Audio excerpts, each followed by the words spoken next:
Welcome to Mandy the ABA and Aditi the OT's podcast. We are two women across two time zones from two cultures, two allied health fields offering two very different perspectives. Yet we have a common goal of breaking down barriers and creating breakthroughs to promote interprofessional collaboration. Well, hello everybody to our 6th episode. I can't believe we're at 6th episode. We're discussing the topic of managing sleep struggles with children. According to Western sleep studies, bedtime resistance, and which I'd never heard of before I came to this country, by the way. It's a very cultural word for sure.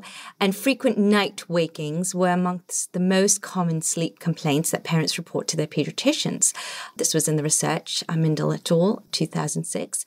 And so what we're going to do is unpackage this topic from various perspectives. First of all, we're going to start off by talking about the common mistakes we make when establishing sleep habits with our children. Then we're going to progress to the very 20th century reality of limiting the impact of technology, blue light specifically, and its impact on sleep. And then lastly, but certainly not the least, this is a truly brilliant piece of research. It's a research-based tool called the Bedtime Pass, favored by pediatricians, developed by behavior analysts, and it is profoundly amazing. So I'm really excited about sharing that, and we'll also run through a case study that Mandy did with her clients. So let's get cracking. Great. Welcome, Aditi. Oh, by the way, resource. I forgot that. The resource is an actual bedtime pass. It's a tangible item that you can download and print right away because after this episode, you're all going to know how to use it. So at a click of a button, you've got the pass and you're ready to go. Great. So this week, Aditi, I've elected to give a shout out to an online resource and an organisation that can assist parents and professionals and even the media in learning more about effective treatment for autism. Referred to as ASAT, or the Association for Science in Autism Treatment, at www.asatonline.com. They state that their mission is to promote safe, effective and science-based treatments for people with autism by disseminating accurate, timely and scientifically sound information, advocating the use of scientific methods to guide treatment and combating unsubstantiated, inaccurate and false information about autism and its treatment. It's a free resource for parents and professionals, and it can assist you in sort of looking at what the current research is in relation to treatments, looking at evidence-based interventions and the level of efficacy for each of those treatments. I used this website in the early days as an autism parent. It's a wonderful resource. They also publish a free monthly newsletter, and it's published in 12 languages and disseminated apparently in 100 countries around the world. A wonderful project. So shout out to ASAT and their board of both behaviour analysts and psychologists. I believe there is a social worker on their board as well as parents who are living with autism every day and obviously having to look at interventions and their effectiveness. So that's a great big shout out to ASAT. Thanks, Aditi. Brilliant. Well, I have to say this is one of my favourite aspects of doing this podcast is these resources. I would never have known of this. So thank you. That's a brilliant addition to our collaboration. So going back to sleep or lack of it, most of us need about 8 hours of sleep, right? And there is this very small group. It's about 1 to 3% that I saw in the literature. They're called the sleepless elite. They are happy to get by with just a few hours. Now, wait for this, right? Martha Stewart, Margaret Thatcher, 4 hours of sleep a day. That's all they need. Nikola Tesla, Thomas Edison, 3 hours. 3! I was like, blast. If I get 6, I'm like, oh, groggy. So, I don't know. I think you're in the same boat though, Mandy. Well, I'm pretty good on 5. Yeah, I do a lot of exercise. I feel like that has over the years reduced my amount of sleep, and perhaps having a child with autism also, trained me for that job as well. But at 3, you know what? I'm reaching for a lot of caffeine a day. Absolutely. Yeah, no, definitely. So we all start out very hopeful, right, Mandy? We, as parents, we're like, okay, let's do the bedtime routine. Start with a warm glass of milk, perhaps a lavender bath, comfy pajamas. bedtime story, tucking them in, and then multiple I loves you, kisses, and all this drama. And then there's this great expectation that we have as parents, which takes quite a horrid turn, actually, that we've sort of built this expectation of success that now we just turn the light off and off they go. They're off to bed and we're good. But we all know the bottom does fall off or out often. It's one more story, mum, or one more glass of water, or, there's one more monster under the bed. There's always something, and it sort of goes on and on. So again, we start off quite patient, especially in the early years, and then the frustration really escalates, and then we resort to sort of our own behaviors like pleading, right? That's what starts with little pleading of, okay, go to sleep, please. And then it becomes bribing. Well, I'll let you watch an extra hour of TV and then you can sleep. And then we get the real big guns out and, start talking about threats, like empty threats that are like, oh, you're not going to get TV tomorrow, or, you won't be able to go to grandma's house on the weekend, which is going to happen. And then, of course, it leads to other not so nice words under your breath because you're so exhausted and frustrated. And sometimes, quite often, they end up sleeping in your bed. Or worse, you get sort of contorted into their toddler bed. So the cycle repeats itself, and I know it's very familiar to many people. What are the detrimental aspects of this? What does the research say about the recommendations for children and sleep? Yeah, I had to go and look this up because I have two children of my own that don't accord to the norms. But in general, sleep for children is very important. Everybody knows that in its support of cognitive growth and physical growth and development. The literature says that somewhere between the ages of 6 and 13, they require between 9 and 11 hours of sleep, which might be a big surprise to some of you out there whose children seem to get a lot less than that. And this long-term sort of research looks at these hours to support minimising behavioural problems and cognitive deficits that are believed to have come about because of sleep deficits. Nonetheless, there is a considerable portion of school-aged children that get less sleep than that, with something like 23% of children sleeping only 8 hours a night and 8% sleeping less than 7 hours or less than that. That's data from the National Sleep Foundation of 2014. Wow, 8%. Yeah, that is profound. So obviously we're doing something wrong, right? So as parents, we're making some errors. So I did look at the research and I was like, okay, let's figure out what the common mistakes we're all sort of making. The first one is tending to stay in your child's room or bed. That's a big no-no. When your little one pleads, lie down with me, mummy, or looks at you with those big brown puppy eyes, it's really hard to resist. But it's quite a parent trap because, in your mind, you're like, okay, if I just sort of lay here with them, they'll fall asleep quicker and then I can go relax and watch TV and have a glass of wine. But we have to be wary as parents because typically it doesn't work. And what it sort of starts is the cycle of future drama. It's sort of the antecedent, I guess, for worse behaviors to come. So, if you wish to give in to your child and stay with them longer, you're really inadvertently training them to rely on your presence to fall asleep. And this is what we talk about in OT a lot with parents in sleep is, if mum is like, oh, he's got sensory issues, he needs me to rub his back or he needs to play with my hair.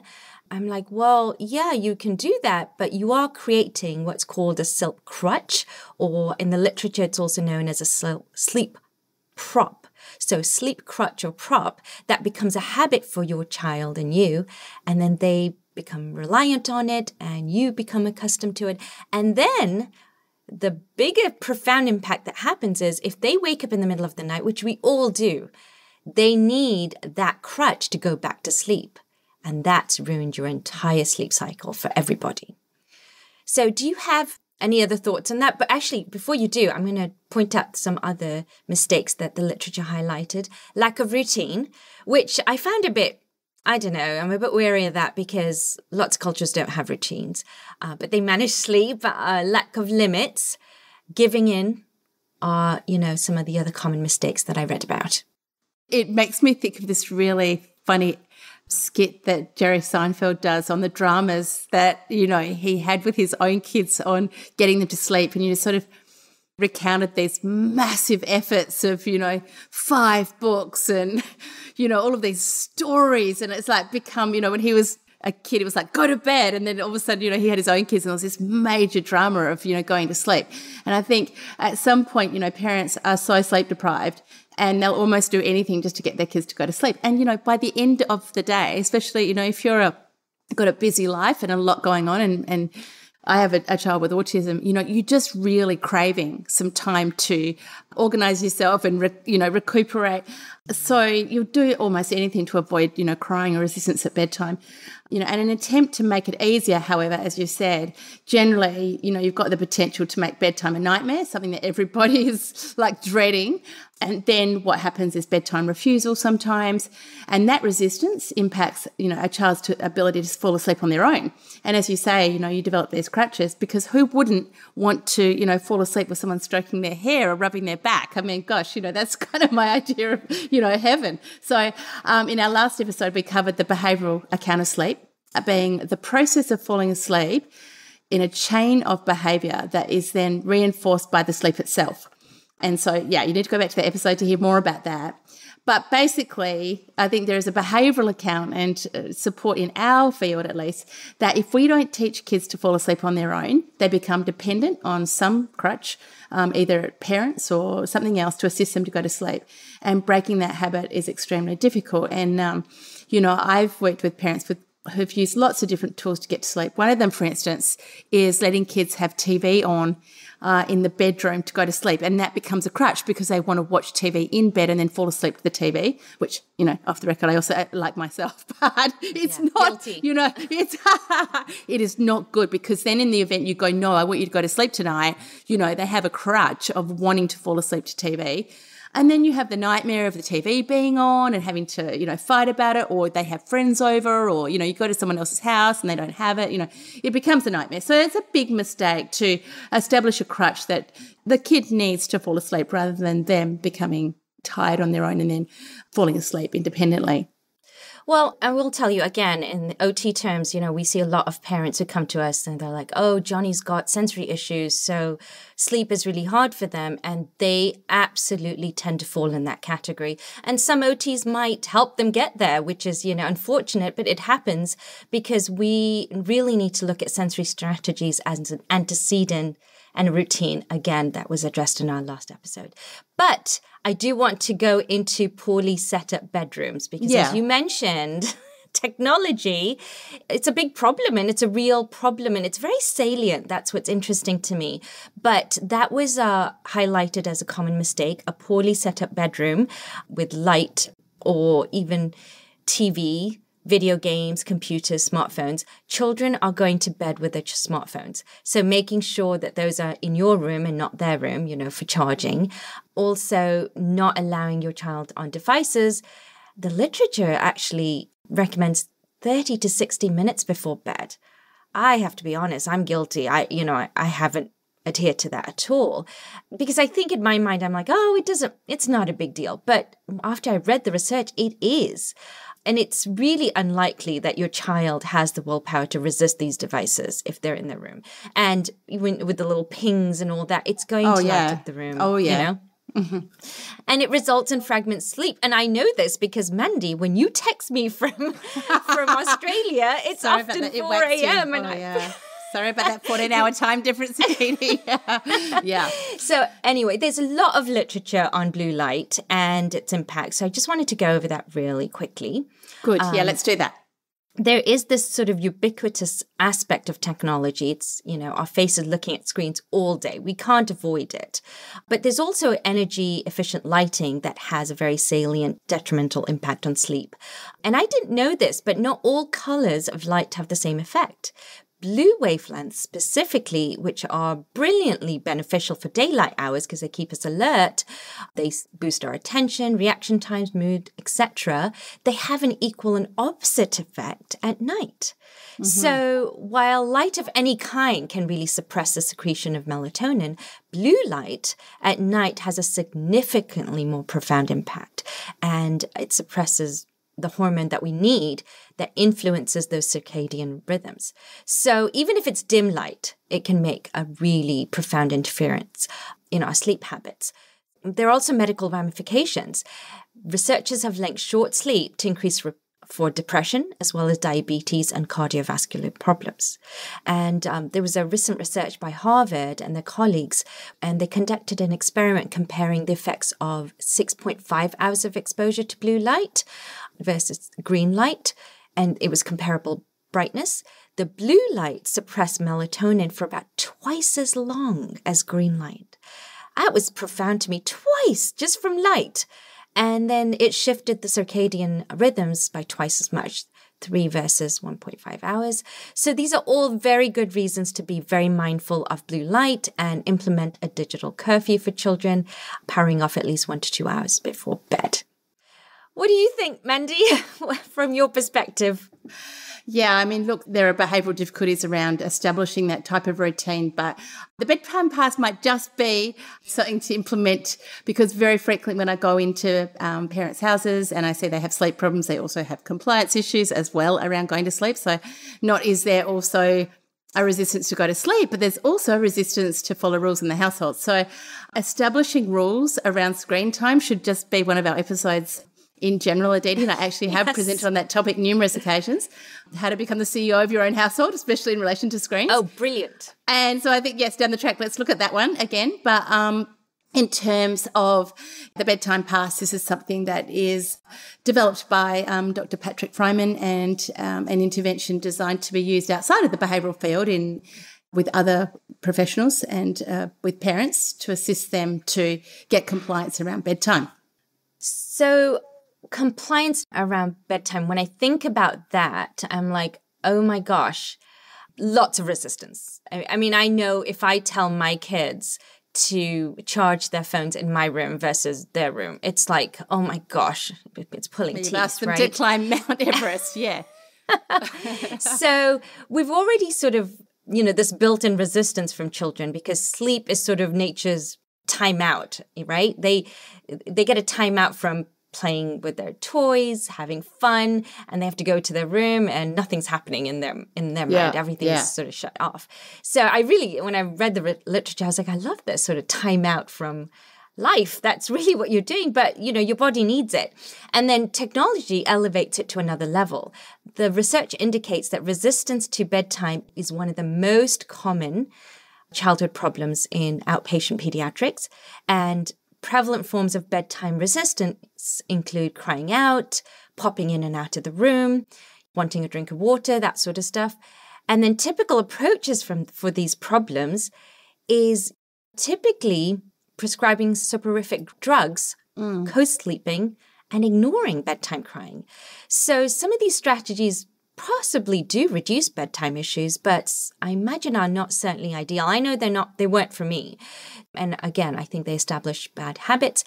So I would love a behavior analyst's take on that.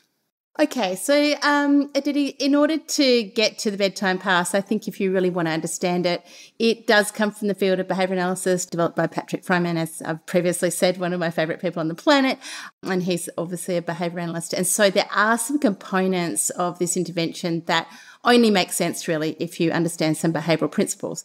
So I think I'm going to try and do my, 100 years in 10 minutes type of take, if I can. And good.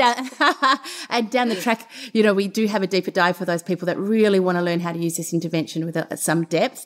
So let's go back to some core principles from behavioural science that account for, how behaviours are formed, how they're strengthened or weakened, which in relation to bedtime resistance, we want to weaken, right? How they're shaped, and then how behaviour extinguishes, because these are key principles that are built into this bedtime intervention.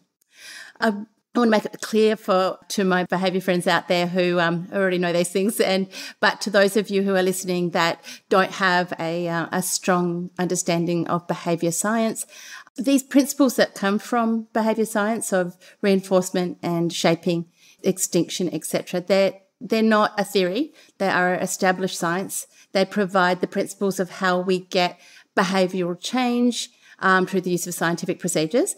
And we, down the track, will be presenting on components of this science to give you more information. But like it or not, if you really want to be effective in your practice, looking to behaviour science to look at the set of principles that really help you be an effective clinician and address behavioural challenges with clients that you might be having is something that I would highly recommend and can add to your practice. Our podcast is designed to open communication between our fields and to share our, over 200 years of combined research and practice. So to make sense of this intervention that we're going to talk about today, though, we need to explain some things to people that are listening that are not from a behaviour science background. So here I am about to launch into 100 years in 10 minutes. But the first thing that I'm going to go through so you understand each of the components of the Bedtime Pass is firstly reinforcement. We do have a whole podcast on this coming up. So my journey in this field has really been shaped by Og Lindsley, and he was a proponent of plain English. So if you're thinking about reinforcement, you can think also of reward and relief, those two terms. We make it complicated as behaviouralists because we use complex terms like positive and negative reinforcement, but it's actually quite hard to understand without a lot of detail. So reinforcement is anything that happens after a behaviour that strengthens that behaviour or makes it more likely to occur again. In relation to bedtime, Aditi, do you want to give me an example of something that might have happened with one of your children when they fussed or cried? What was one thing that you tried? One thing would probably be, I would go in there and maybe just pat them or put the pacifier back in. I think that's a very common strategy. Maybe hold them if it was really bad. Yeah, so, if it's something pleasant, if it's a reward, you're likely to be strengthening and reinforcing that behaviour. The opposite to that is relief. So if you have a child that's kind of uncomfortable or tossing and turning, and then you go in and rub their back, again, you're likely to be reinforcing that whining and crying, and that's reinforcement. So it's something that happens after a behaviour that determines whether it occurs again. In relation to what behaviouralists call an ABC contingency, there's something that happens before a behaviour, then the behaviour itself, and then the consequence of that determines whether it occurs again, whether there's more of it or less of it. And antecedents are something you've talked quite a lot about, Aditi, because antecedent interventions are things that are commonly used by OTs. They may not call it that. They may call it accommodations, or they're things that can be implemented that assist to evoke certain behaviours. But as behaviour analysts, we really care most deeply. Antecedents can sort of adapt the environment or change the way someone responds to the environment. But really, what all of our 100 years of science reinforces is it's what happens after a behaviour or the consequence that determines whether it occurs again. So these three favourite words that I keep using, the consequence matters. So looking at what is happening after a child fusses or cries is very, very important. Now, if we know that something has been reinforced or strengthened, reward or relief has occurred after a behaviour, and that behaviour is, happening at a high rate, the crying and the calling out and the leaving the room, when we first decide that we're not going to do that anymore, generally what happens, we call that the process of extinction. We're removing pleasant consequences that have occurred previously. What happens is we get something called an extinction burst. And this means it gets generally worse before it gets better. And this is where a lot of people give in because they go, this is not working. This is much worse than it was before your recommendations. And so part of, educating parents in changing the way that they're responding to their children is showing them this phenomena that has been shown in the science over and over again called an extinction burst. And the period of time that this extinction burst goes on is really directly related to how long this behaviour has been reinforced, how much reinforcement has been provided. So, if you have a child that's only been having sleep problems for a short period of time, it's likely that the extinction burst might be sharp and fast and quick and you can move on from that. But if you're working with, say, a 6 or 7-year-old child and they have been fussing for years and years, this extinction burst is likely to go on a little longer. But in general, in the populations that I work with, even with children with severe challenges, you may get an extinction burst for a few days. And so expect it to get worse before it gets better. That's why data is so important, because on a chart or on a graph, an extinction burst is so evident, and it's such a relief to parents to see that, because you can say, okay, look at that, in our baseline measure, they were calling out, 4 or 5 times or 6 or even 7 times a night and coming out of their room 8 times. And look at this, we've implemented a procedure called the Bedtime Pass, whereby now on day 3, we are up to like 14 times. Hang tight, because, in a couple of days, we're going to see if this data turns it around. An extinction burst on a chart is very clear and visible to anyone, even outside of the field of behaviour analysis. So you get this big burst in behaviour and then extinction. So understanding that extinction burst in this, in the use of the Bedtime Pass, because it involves what we call escape extinction, removing previously consequences, positive consequences or rewarding consequences for leaving the bedroom. So let's talk about the Bedtime Pass and basically what that study showed. And of course, it's a little bit like, driving a car.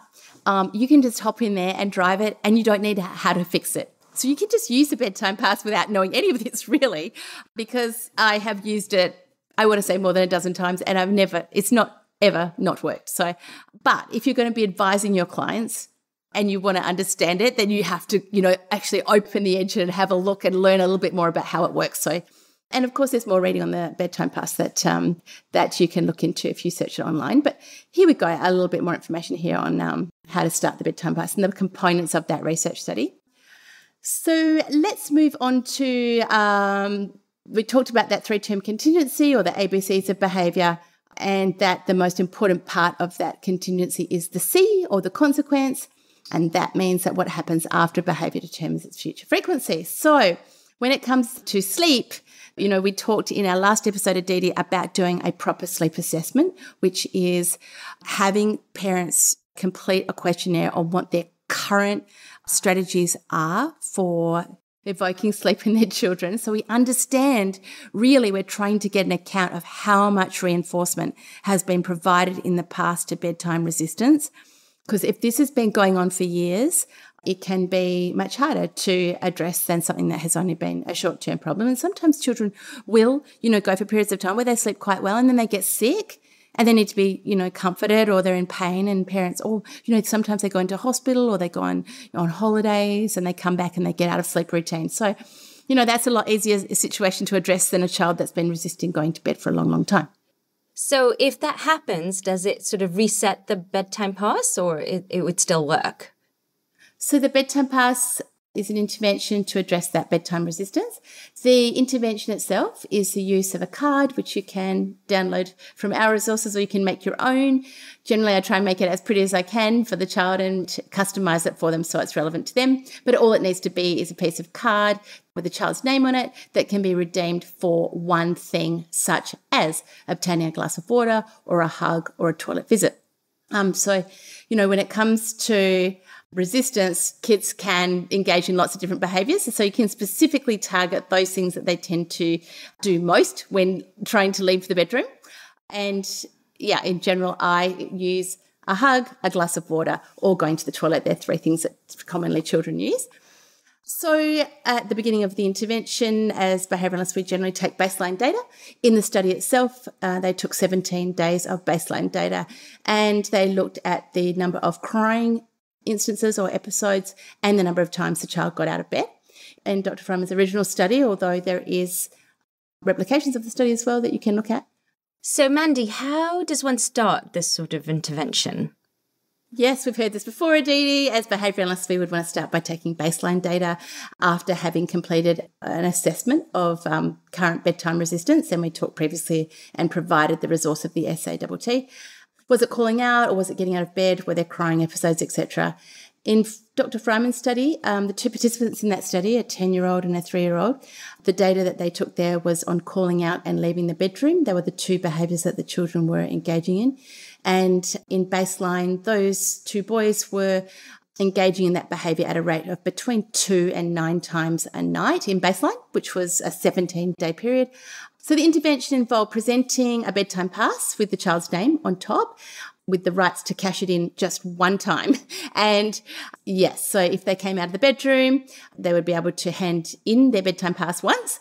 And then after that, the parents would return them to their bedroom with minimal attention, and any crying out was subsequently ignored. Now, this study is a design called an ABAB withdrawal design, whereby you take baseline data, you intervene with a bedtime pass, then they withdrew that intervention to make sure that it was their intervention that was having the desired effect, and then reintroduce the intervention again. But as people that are going to be using this intervention, you would just take baseline data and look at the rate of calling out. Then I'll go through a case study of how, I actually have used it successfully with one child.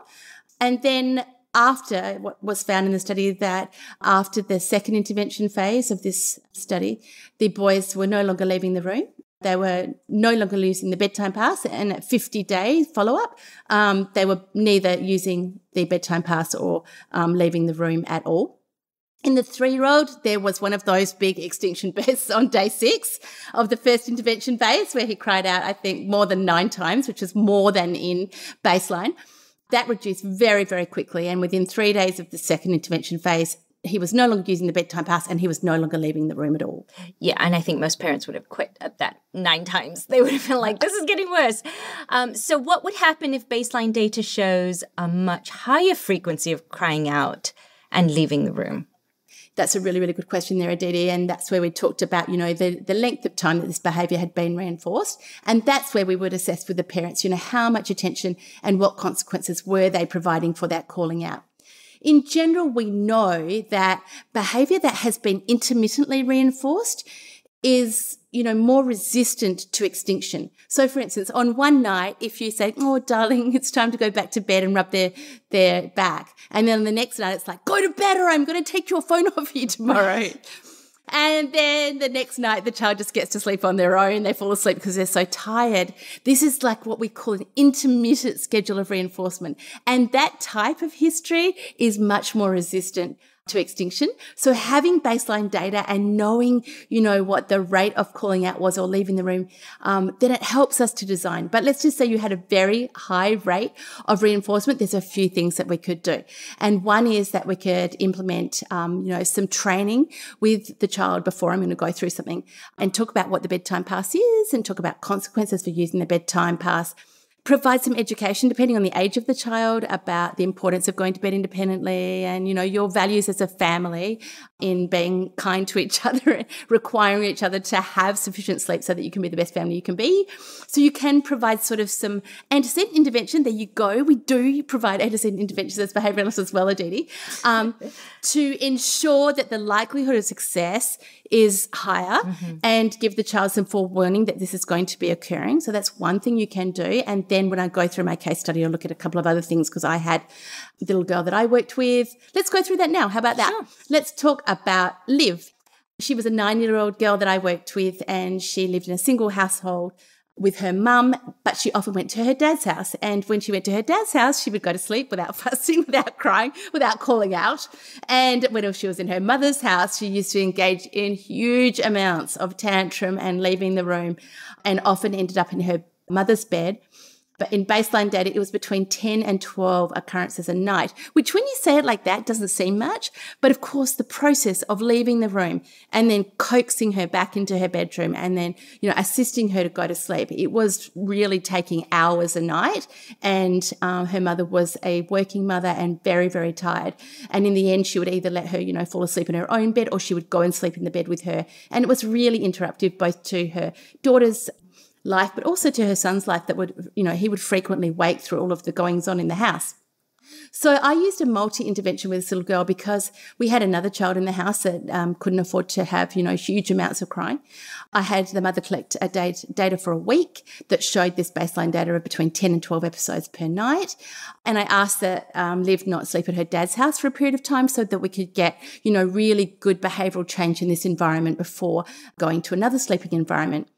First of all, we introduced a behavioural protocol for following rules because often compliance is a big issue. And, that's just simply following 5 rules a day for this child resulted in a token, and she could pass those tokens in for rewards at the end of the week. Then I provided training to mum to understand the extinction burst and reinforcement so that she knew how to ignore calling out and providing minimal attention. And how was that? Well, this mum was desperate. She was tired and exhausted. I went there early in the evening before dinner. She was a chef, which was amazing because she ended up cooking me dinner. But through that process, we had a talk as a family unit, and they really did have some beautiful core values as a family of loving and caring each other and using kind words in the house. So this was, there was some antecedent interventions in terms of talking about why we were introducing these new rules around sleep. So yeah, and then, Mum was like, I will do whatever it takes, because she was in the process of leaving her job and starting to set up a new restaurant. So she really needed to, have her sleeping routine clear and not to be fighting with her daughter at night.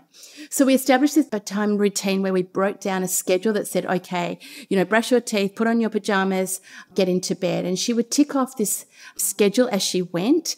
And the consequence for that is that she would get to spend 10 minutes with her mum to read a book before she went to bed. She would then have a bedtime pass that she could cash in once. And we did a really fun game, which was called the Bedtime Pass game, which may not sound as fun, but this is just a behavioural principle called behavioural rehearsal. And so outside of sleep, we were like, okay, let's pretend we're going to go to sleep. And we gave her this really pretty bedtime pass, and we said, okay, Liv, pretend that you have to get up and go to the toilet, which she thought was super fun. And she would cash in that bedtime pass with me, and then I got her to do it with her mum as well. And then go back to bed, and then we could provide her with huge amounts of reinforcement for effectively using this bedtime pass. So again, that was another intervention that I used because of the specific circumstances of this, resistance that had been going on for a long time. And she used to cash it in for a hug with mum. So on day one, I went there, I helped them introduce it. She'd already practiced this previously. She ticked off her schedule. She got her 10 minutes of reading her book with mum, and then she did come out on the first night and use her bedtime pass. After that, though, I asked mum to send me data each night on coming out of the bedroom or calling out. And she used the bedtime pass on the first night that I was there, and then she never used it again. And 30 days later, she was still going to bed and not using the bedtime pass. She kept it next to her bed.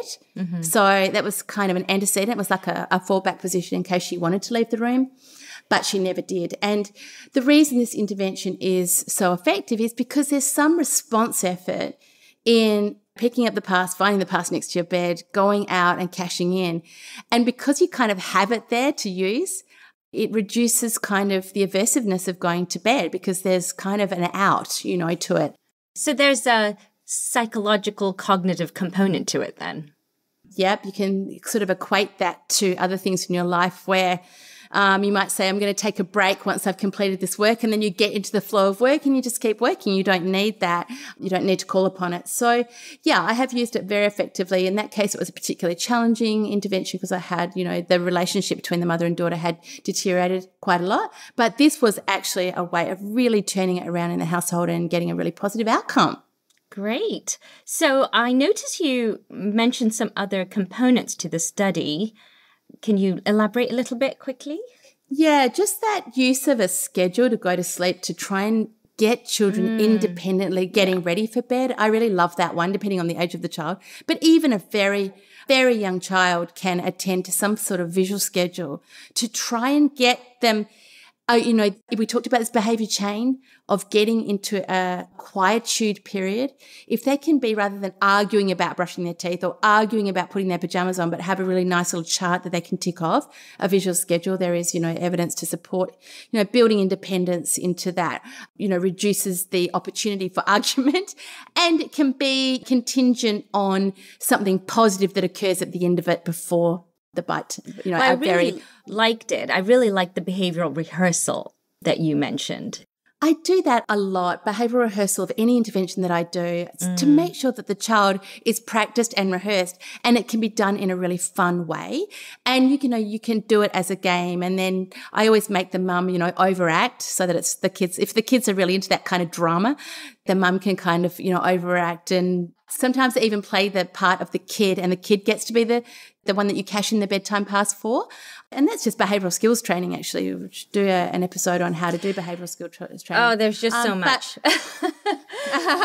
But that is, I always find that practicing an intervention and giving forewarning allows you to problem solve anything that might come up for the kid and the mum as well.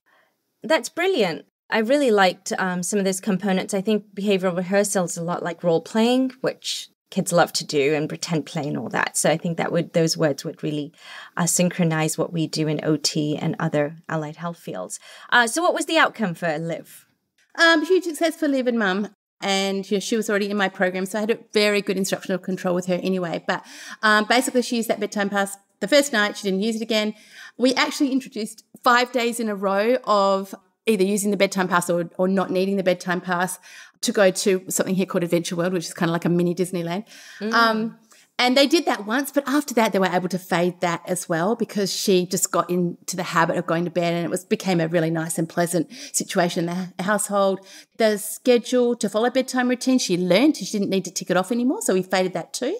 Happy mum, more sleep, less arguments, more compliance in the household. So overall, the use of that procedure, I probably didn't need to have those additional components, but I just kind of like to, when you're going into the home at night, you want to make sure that you have everything in your ammunition and that it's going to be really successful. So, but again, the Bedtime Pass has been successful without those additional elements. I just like to guarantee that we're going to get a good outcome.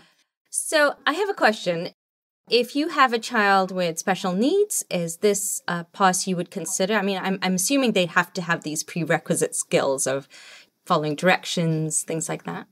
Yeah, no, generally not. So I have used it for children with autism as well. And, depending, again, it can be really customized to the child with autism. But if you have a child that's already in some sort of therapy and understands a token or, the handover of a reinforcer in some way, they can also understand the handover of a token or a smiley face or something that's quite simple. And then they may not have the same cognitive understanding of what's occurring, and the behavioural training may be different, but the consequence is still the same. And that is, you can just say, okay, just one, simple language, and you hand in that smiley face. You provide praise and reinforcement for handing in the pass, and then time to go to bed. So the intervention is the same. It just can be customised. I guess you can talk about the deeper dive because we'll be able to discuss that more in, depth, right? Yeah, and as I said, there's 100 years of science built into that very simple bedtime pass. But guess what? People around the world outside of behavioural field have used that bedtime pass very favourably, and the follow-up surveys on the use of those interventions have been extraordinary. And I think at one point, gosh, I might be getting this wrong, but I may have heard that he was nominated for some award for that procedure, which is actually, I remember him talking about it at some point, and I want to say it's like an Oprah Winfrey Award or something like that for his development of this procedure. And I can just remember Dr. Fryman saying, I have done, much more complex research, but this one really hit home because it was simple. But if you want to understand more and you want to learn how to use this with your clients, we are going to have a deeper dive into the Bedtime Pass. And this will assist you in the collection of baseline data, designing and writing an intervention, and how to use behavioural skills training to assist parents to be successful with this intervention, and then how to get them to collect data and provide it to you to support them in the intervention of it. So this will be our first deeper dive, Aditi, and you can find out about that in our Facebook group in days to come. Yay. And then do you want to chat a little bit about our next episode and Dr. Josh Pritchard? I am very excited to talk about this next episode, yes, because I know that I am going to learn a lot from this episode, and I'm really excited to talk about our first guest podcast speaker, Dr. Josh Pritchard, who is an ex-associate professor, I hope that's right, Josh, from the Florida Institute of Technology. He also happens to be our Fit Learning Director, but we have asked him to speak on looking at what makes an intervention empirically validated. And I have asked him to assess some interventions, both incorporating OT-type interventions and looking at some OT research and looking at the methodologies that OTs use to assess the effectiveness of their interventions and how that compares to behavioural procedures. And I guess anybody out there that's interested in doing research or assessing the validity or empirical validation for those studies, this is the podcast for you, because it's going to assist you to look at, okay, what was the intervention? What was it designed to reduce? What behaviour was it addressing?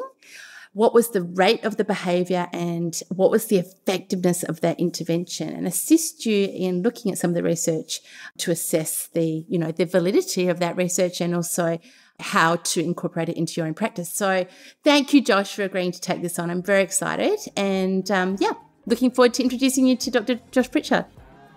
We would like to thank everybody for joining us today. And hopefully everyone gets a chance to go to our YouTube channel, and we will have more information on the deeper dive coming up. I think it's a really important deeper dive because it's applicable all around. So I'm excited to get that going. Remember, you are the most valuable resource that you have. We have each other. Without our collaboration, our growth is limited to our own perspectives. So hashtag collaboration over competition. And until next time, bye-bye from the Windy City. And hooroo from down under.